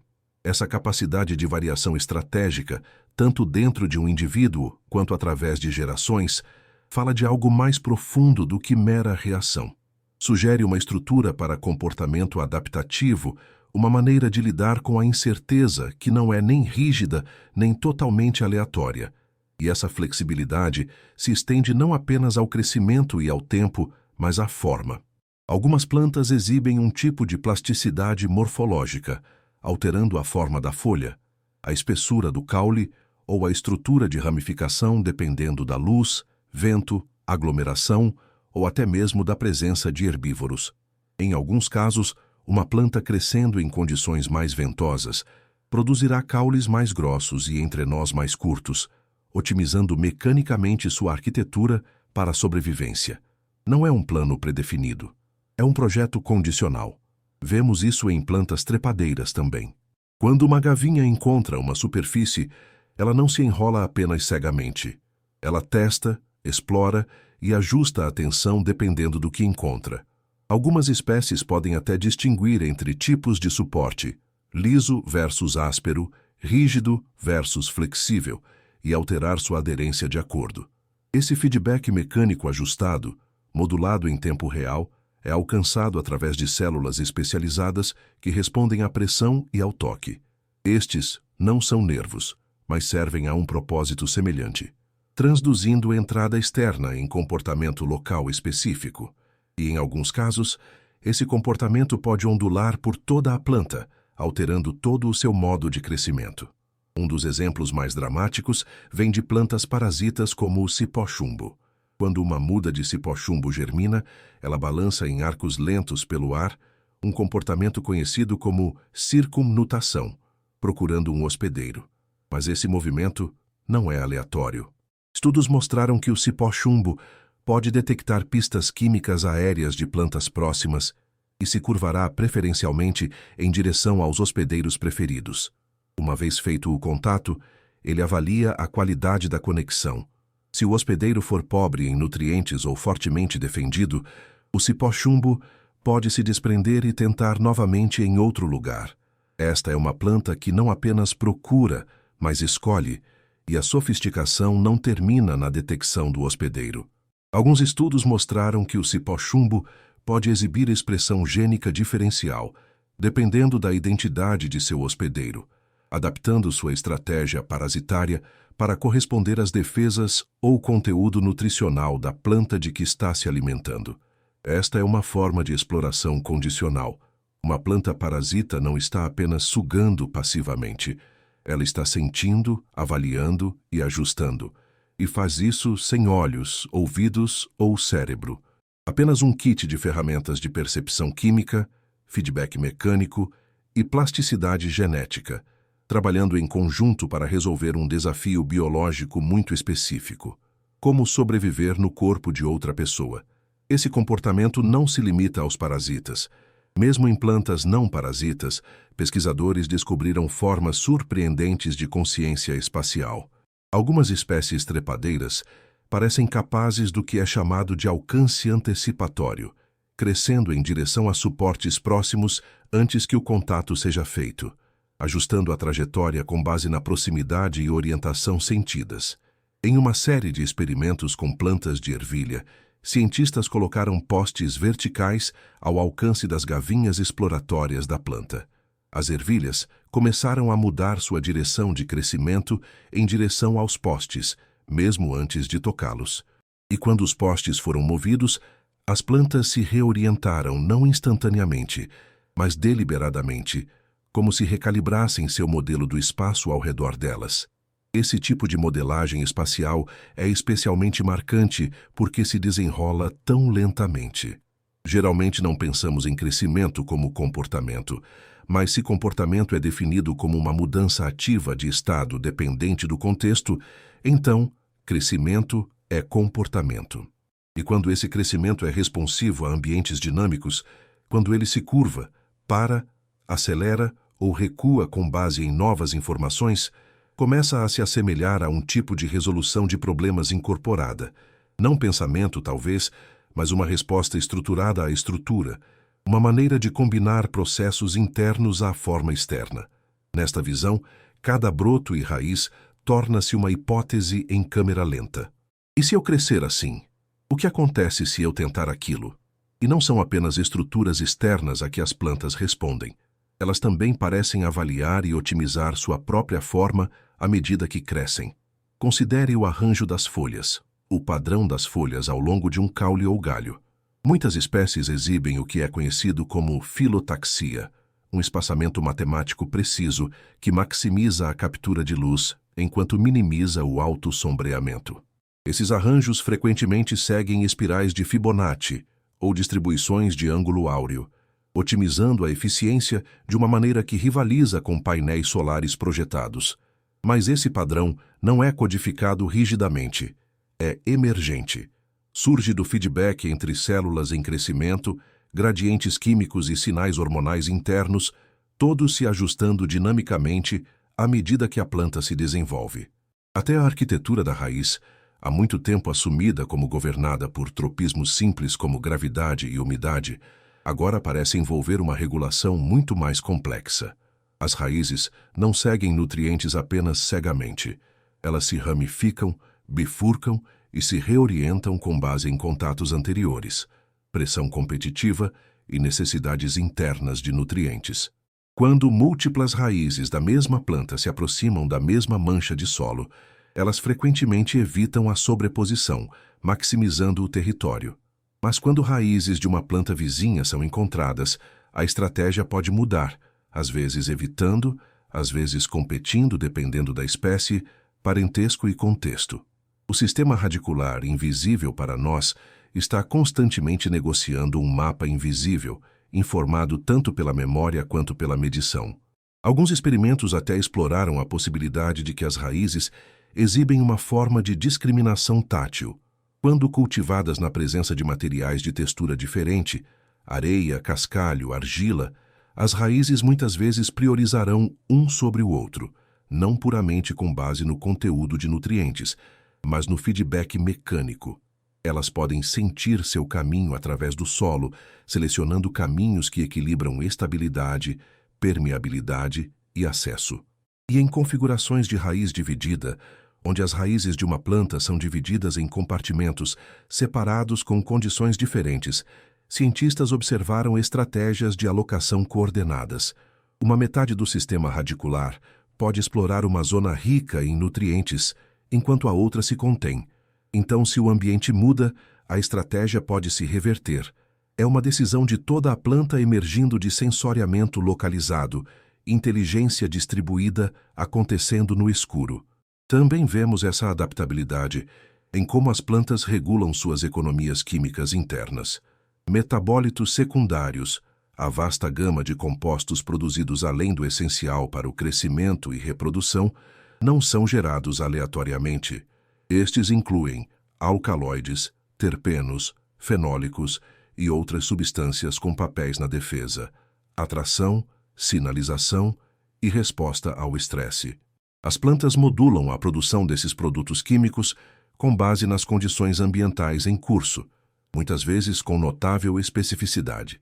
Um tomateiro atacado por um tipo de lagarta pode aumentar um conjunto de alcaloides, enquanto um inseto diferente desencadeia um perfil completamente distinto. Essa bioquímica personalizada reflete um tipo de capacidade diagnóstica, uma habilidade de não apenas detectar danos, mas classificá-los e responder com ferramentas moleculares apropriadas. Além disso, essas decisões químicas são frequentemente equilibradas pelo custo. Produzir compostos defensivos consome energia, e essa energia poderia, de outra forma, apoiar o crescimento, reprodução ou expansão da raiz. Então, a planta deve escolher. Deve investir agora em proteção ou esperar? Deve direcionar recursos para uma folha ou outra? Essas não são escolhas conscientes, é claro, mas são análogos funcionais ao orçamento de recursos e mudam com base na história, contexto e necessidade prevista. Uma planta que foi atacada antes pode preparar sua química, produzindo compostos mais rapidamente na próxima vez, mesmo que a ameaça imediata tenha passado. Isso significa que as plantas não apenas medem o perigo atual, elas se lembram do passado e se preparam para o futuro. E essa previsão bioquímica pode ser surpreendentemente sutil. Em algumas espécies, as plantas podem detectar não apenas a presença de herbívoros, mas a saliva de herbívoros, distinguindo entre danos mecânicos e alimentação de insetos. Outras podem diferenciar entre o toque causado por gotas de chuva e o toque causado por vinhas trepadeiras ou passos de insetos. Em todos os casos, a resposta é específica, não reatividade generalizada, mas modulação sob medida. Esse nível de discernimento exige um sistema interno capaz de codificar e comparar. Uma rede distribuída que, embora não consciente, funciona com regras e lógica. Pode não pensar no sentido humano, mas percebe com estrutura.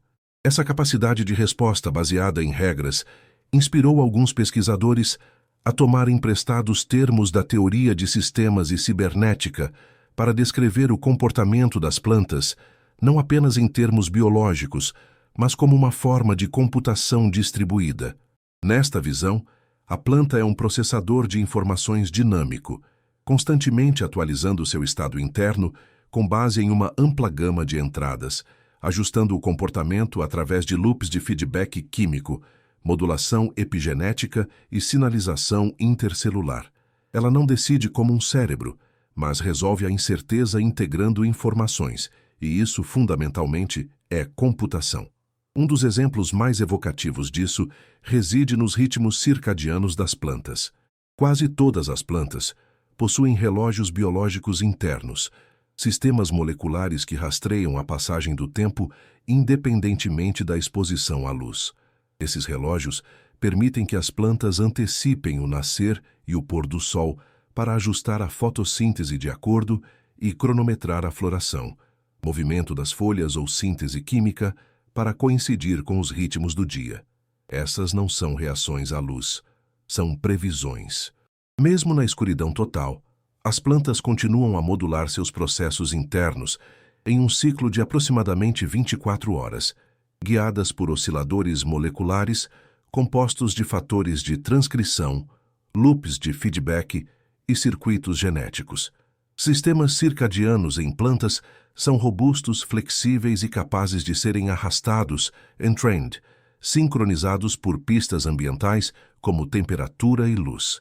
Mas eles também são autossustentáveis, capazes de ciclos de execução livre que persistem em isolamento. Essa é uma característica essencial de um verdadeiro relógio interno. Ele não apenas responde ao mundo, ele marca o tempo por conta própria, ajustando seu ritmo apenas quando sinais externos exigem. A capacidade de sincronizar, prever e corrigir desvios de tempo é uma forma sofisticada de autorregulação, uma que beira o que os cientistas cognitivos poderiam chamar de modelagem temporal. Nos últimos anos, cientistas começaram a perguntar quão profundamente essa modelagem temporal molda o comportamento geral de uma planta. Se uma planta pode antecipar o amanhecer, ela poderia também antecipar mudanças sazonais ou o retorno de polinizadores? E se sim, que forma essa expectativa assume? Algumas espécies parecem usar o fotoperíodo, os comprimentos relativos do dia e da noite, não apenas para cronometrar a floração, mas para controlar a expressão de genes relacionados à reprodução, crescimento e defesa.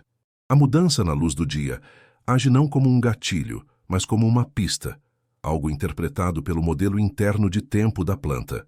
Essa ideia de que as plantas constroem modelos de tempo, espaço e contingência ainda é controversa, mas se encaixa em um corpo crescente de evidências, sugerindo que as plantas não são apenas filtros passivos do ambiente. Elas são intérpretes ativas, e como qualquer intérprete, elas devem carregar algo dentro de si mesmas que reflita o mundo exterior.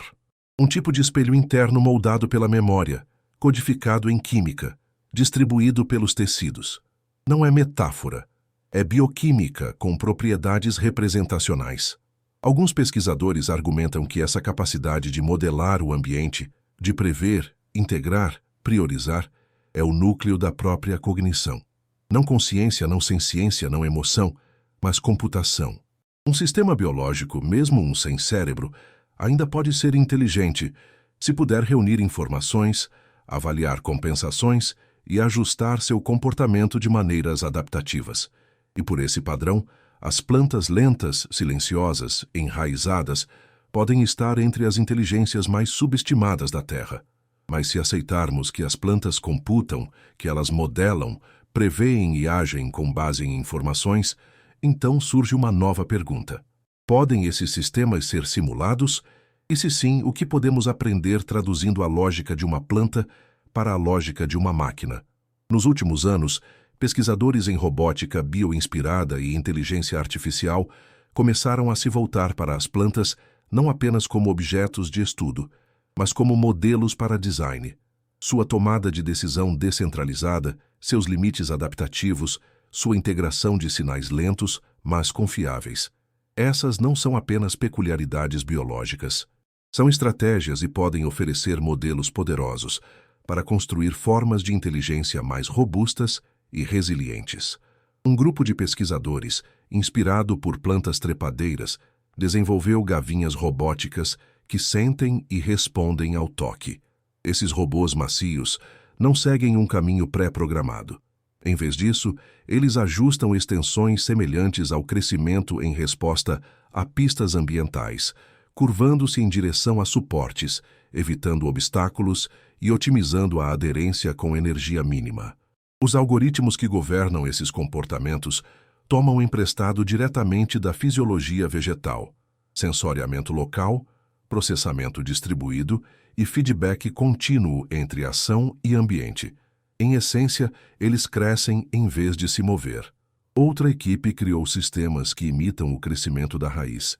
Essas raízes robóticas procuram por nutrientes espalhando-se em solo artificial, não aleatoriamente, mas de acordo com gradientes simulados de informações químicas. O robô usa uma rede de processos simples para decidir qual ramo crescer a seguir com base no feedback local. Não há controlador central, nenhuma CPU ditando o movimento. A inteligência é emergente, distribuída pelo sistema, exatamente como nas plantas. E o resultado é uma máquina que não resolve problemas da maneira que os animais fazem, mas da maneira que uma raiz faria. Esses designs não são apenas novidades inteligentes. Eles destacam algo profundo, que os princípios que governam o comportamento das plantas, lentidão, descentralização, adaptabilidade e eficiência de recursos, podem ser tão valiosos em sistemas artificiais quanto são nos vivos. Em campos como robótica de enxame, resposta a desastres ou exploração do espaço profundo, onde a comunicação rápida nem sempre é possível e a autonomia é essencial. Estratégias semelhantes às das plantas poderiam oferecer um tipo silencioso de robustez, um que não depende de reação em frações de segundo, mas de sensoriamento cumulativo gradual, de decisões tomadas não com pressa, mas em harmonia com o contexto. Alguns pesquisadores estão até investigando a computação baseada em plantas.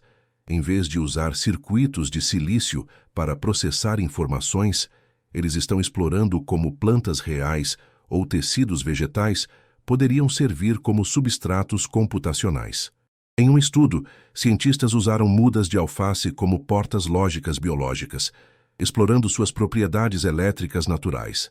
Aplicando voltagens fracas e medindo as saídas, eles demonstraram formas simples de operações lógicas e, ou não. É rudimentar, é claro, mas sugere que até a matéria viva sem neurônios pode processar entrada e produzir saída definida baseada em regras. Por que isso importa? Porque nos força a expandir o que queremos dizer com inteligência. Pela maior parte da história humana, igualamos pensar com velocidade, com complexidade, com o brilho da eletricidade através do tecido cerebral.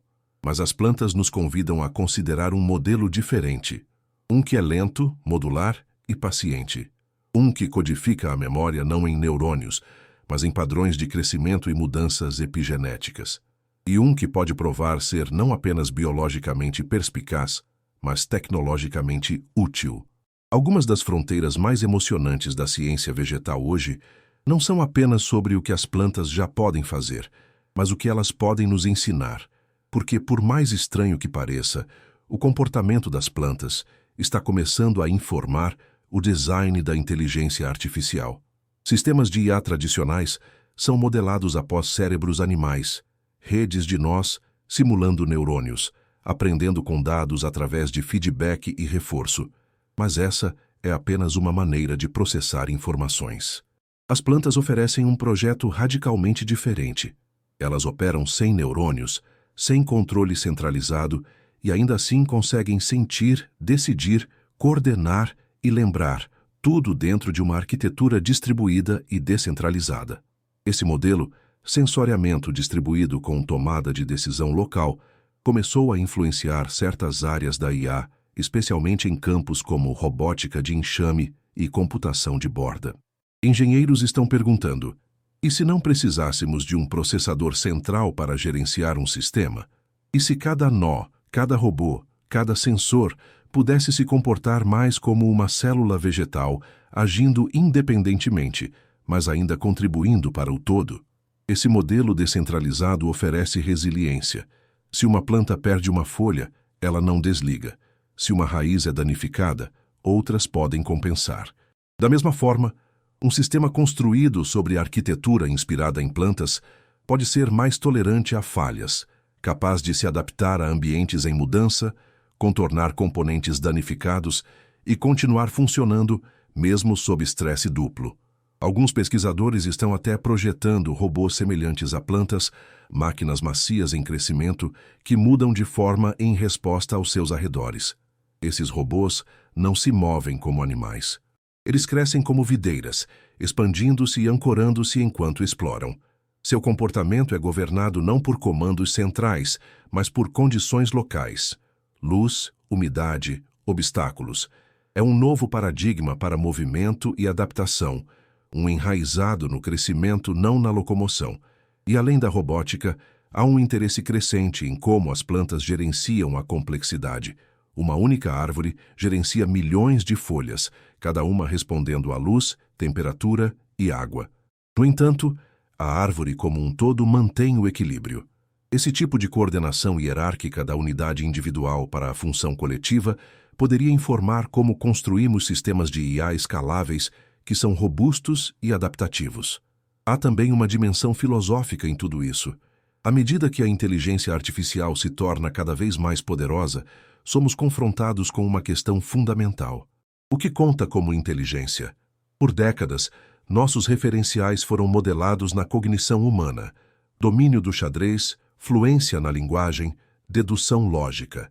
Mas as plantas operam fora dessas estruturas, não porque são inferiores, mas porque seu contexto é diferente. Sua inteligência, se a chamarmos assim, é lenta, incorporada, distribuída e profundamente entrelaçada com seu ambiente. E, de certa forma, essa inteligência, semelhante à da planta, pode ser mais relevante para o nosso futuro do que pensamos. À medida que implantamos IA em sistemas físicos, veículos autônomos, arquitetura adaptativa, monitoramento ambiental, o objetivo nem sempre é simular mentes humanas. É construir sistemas que prosperem sob restrição, que sintam sem ver, que reajam sem se mover, que se adaptem, persistam e otimizem, mesmo quando o controle centralizado é impossível. Isso despertou um interesse crescente na chamada computação inspirada em plantas, um campo emergente onde pesquisadores recorrem a estratégias biológicas usadas por plantas para desenvolver novos algoritmos e arquiteturas de inteligência de máquina. Por exemplo, sensoriamento e controle distribuídos, uma marca registrada do comportamento das plantas, tem aplicações em robótica e sistemas de enxame onde nenhum nó único governa o todo, mas a inteligência emerge das interações de muitas partes simples. Nas plantas, isso permite a tomada de decisão descentralizada. As pontas das raízes exploram independentemente, mas compartilham informações quimicamente.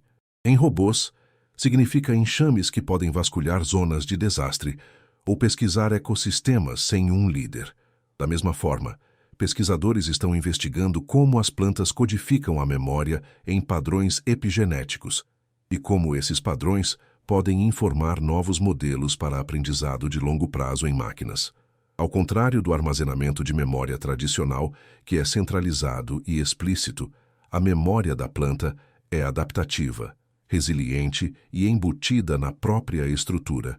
Não são apenas dados. É comportamento modificado pela experiência, sem necessidade de armazenamento digital ou supervisão central. Essas não são apenas metáforas, são modelos de trabalho. Em uma linha de pesquisa, cientistas usaram algoritmos de crescimento de raízes de plantas para resolver problemas de otimização. Como encontrar o caminho mais curto através de um labirinto, não calculando cada opção, mas explorando um campo de possibilidades em paralelo e reforçando caminhos que se mostram eficazes. É um tipo de aprendizado por tentativa e erro que imita a evolução, não a lógica. E funciona, e os paralelos não param no comportamento. Alguns pesquisadores estão dando um passo adiante, explorando se formas inteiramente novas de inteligência artificial poderiam ser construídas usando os próprios materiais vegetais. Esta é a ideia por trás dos sistemas biohíbridos baseados em plantas. Estas são tecnologias experimentais, onde plantas vivas são integradas com componentes eletrônicos para criar sensores, processadores ou redes de comunicação que misturam adaptabilidade biológica com precisão de máquina. Por exemplo, como as plantas respondem naturalmente à umidade, luz, toque e poluentes, Seus tecidos podem ser aproveitados como sensores ambientais, detectando mudanças com uma sensibilidade que rivaliza ou supera dispositivos feitos pelo homem. Um projeto, por exemplo, usou a resistência elétrica variável de uma planta para detectar toxinas aéreas. Quando exposta a certos produtos químicos, a fisiologia da planta alterou-se sutil, mas mensuravelmente. Eletrodos ligados às folhas converteram essas mudanças em dados, transformando a planta em um tipo de circuito vivo. Sem baterias, sem entradas artificiais, apenas biologia fazendo o que já faz com uma pequena ajuda da tecnologia. Essa convergência da biologia vegetal e aprendizado de máquina começou a mudar como pensamos sobre a própria inteligência. Se a cognição não requer um cérebro, se a informação pode ser processada através de meios químicos lentos e descentralizados, então, o que mais poderia se qualificar como uma mente? Alguns teóricos propuseram uma estrutura conhecida como cognição mínima. A ideia de que a cognição existe em um espectro e que mesmo sistemas muito simples podem exibir os blocos de construção do comportamento inteligente. Sob essa visão, o limite para ser considerado um sistema cognitivo não é um cérebro ou consciência ou mesmo neurônios. É a capacidade de adquirir, armazenar, processar e responder a informações de maneiras que melhorem a sobrevivência ou eficiência. Por essa definição, uma planta com sua capacidade de sentir, integrar, ajustar o comportamento com base na experiência passada e até mesmo sinalizar outras, poderia se qualificar como um agente minimamente cognitivo. Ela não saberia da maneira que os humanos sabem, mas participaria de algo adjacente, um tipo de consciência distribuída, enraizada no corpo, moldada pelo contexto e guiada pelo feedback. Isso levanta uma possibilidade fascinante. Se a inteligência pode emergir sem neurônios, se a memória pode existir sem uma mente, então talvez estivéssemos olhando para a cognição através de lentes muito estreitas. Assumimos que o pensamento deve se assemelhar ao nosso, que a consciência deve ser rápida, móvel, centralizada e interna, mas a natureza pode estar nos oferecendo uma definição muito mais ampla, uma onde o pensamento não é um local, mas um processo, não uma faísca, mas um desdobramento lento e persistente. Essa visão mais ampla não apenas expande o escopo do que conta como cognição, convida-nos a repensar inteiramente nosso relacionamento com outras formas de vida. As plantas, dessa perspectiva, não são cenário passivo. Elas são participantes ativas em seu ambiente, constantemente resolvendo problemas, comunicando-se e tomando decisões, apenas em uma linha do tempo e em uma linguagem que só recentemente começamos a decifrar. Também desafia a maneira como traçamos fronteiras entre sistemas vivos e artificiais. À medida que os pesquisadores desenvolvem novas formas de biologia sintética e robótica, inspirada em plantas, os comportamentos das plantas, sensoriamento lento, controle distribuído, resposta adaptativa, estão se tornando modelos para como construir máquinas mais resilientes, flexíveis e sustentáveis. Em alguns casos, engenheiros estão projetando robôs macios que imitam o crescimento da raiz ou circuitos que processam informações quimicamente em vez de eletronicamente. Tudo inspirado em como as plantas gerenciam a vida sem movimento. E no reino da inteligência artificial, a biologia vegetal está levantando novas questões sobre como a inteligência pode ser incorporada. Pode um sistema sem processamento centralizado ainda ser considerado inteligente? A inteligência pode emergir de redes que crescem em vez de computar? Essas perguntas não se aplicam apenas a florestas ou jardins, elas se aplicam ao futuro de nossas próprias tecnologias. Essas perguntas já estão moldando novos campos de investigação.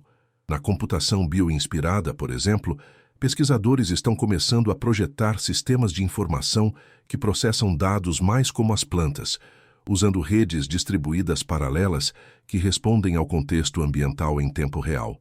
Alguns sistemas até incorporam componentes vivos, como fungos limosos ou estruturas semelhantes a raízes projetadas para resolver problemas de maneiras que são adaptativas em vez de algorítmicas. O objetivo não é replicar a inteligência humana, É explorar modelos alternativos, formas de cognição que surgem não de cérebros ou lógica, mas de corporificação, responsividade e evolução.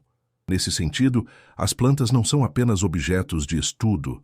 Elas são colaboradoras em uma reimaginação mais ampla da própria inteligência. Filósofos da mente também notaram isso. O surgimento dos estudos de cognição vegetal provocou um interesse renovado no que significa ser uma coisa pensante. Se a inteligência não requer um cérebro, se o aprendizado pode ocorrer sem consciência, então nossas definições precisam mudar. Alguns pensadores agora defendem uma estrutura mais inclusiva, uma que vê a cognição não como um binário, você tem ou não tem, mas como um espectro ou até mesmo um espaço multidimensional, com diferentes tipos de mentes ocupando diferentes regiões. Mesmo em sistemas artificiais, essa inteligência distribuída está começando a inspirar novas maneiras de pensar. Cientistas da computação e engenheiros estudando biologia vegetal começaram a pegar emprestadas ideias dessa abordagem descentralizada para a resolução de problemas. Em vez de construir sistemas de controle centralizados como redes neurais tradicionais, eles exploram como o comportamento pode emergir de milhares de unidades comunicantes simples, cada uma processando um pouco de informação e passando sinais adiante. Essas abordagens, às vezes chamadas de computação inspirada em plantas, são parte de um esforço crescente para repensar a inteligência artificial desde o início.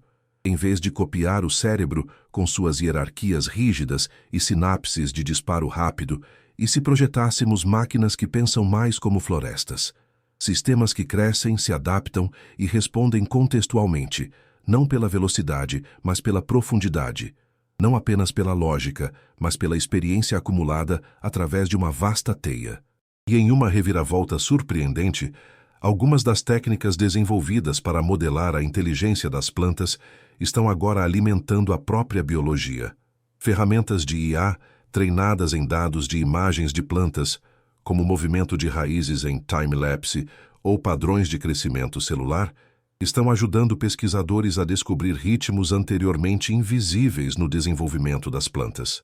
Pulsos ocultos, ciclos de sinalização química, padrões de comportamento que nenhum observador humano teria a paciência ou perspectiva para detectar. É uma ironia silenciosa. Máquinas construídas para nos imitar, agora nos ajudando a decodificar organismos totalmente diferentes de nós mesmos. E ao fazer isso, talvez elas também estejam nos ajudando a redefinir o que a inteligência realmente significa.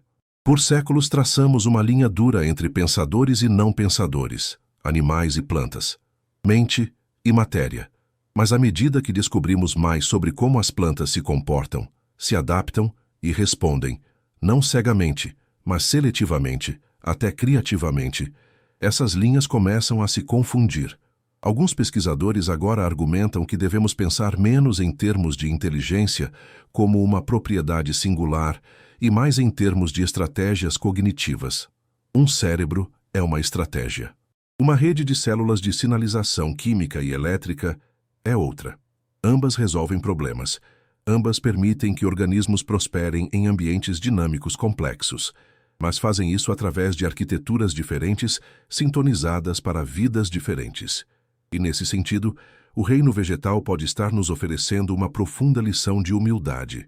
Inteligência, ao que parece, não requer olhos ou músculos, ou mesmo movimento. Não requer um cérebro de forma alguma. Pode ser lenta, pode ser silenciosa. Pode viver em raízes e folhas, em micélios ramificados e gradientes hormonais mutáveis tecidos no tecido de sistemas vivos que apenas começamos a entender. À medida que nos acomodamos na quietude da noite, podemos deixar esses pensamentos flutuarem suavemente pela mente. O mundo das plantas, silencioso, lento e aparentemente imóvel, guarda mistérios que se estendem além do que um dia imaginamos. Suas vidas se desenrolam em ritmos muito mais gentis que os nossos, mas não menos ricos. Tudo bem se seus olhos pesarem agora, ou se seus pensamentos começarem a vagar para longe. A ciência estará aqui esperando pacientemente, pronta para cumprimentá-lo quando você retornar. Imagine a dança lenta das raízes e folhas, as trocas sussurradas sob o solo, uma inteligência sutil em desenvolvimento codificada em cada célula. É um lembrete de que as profundezas da vida são muitas vezes silenciosas e invisíveis. E assim, à medida que sua respiração relaxa e sua mente suaviza, saiba que esta história das plantas, da inteligência, da própria vida, nunca está verdadeiramente terminada. Ela continua crescendo silenciosamente, esperando pacientemente sob as estrelas. E assim, sob as estrelas silenciosas, a história continua. Espero que você durma bem, tenha sonhos suaves e acorde amanhã sentindo-se renovado e pronto para um novo dia. Boa noite.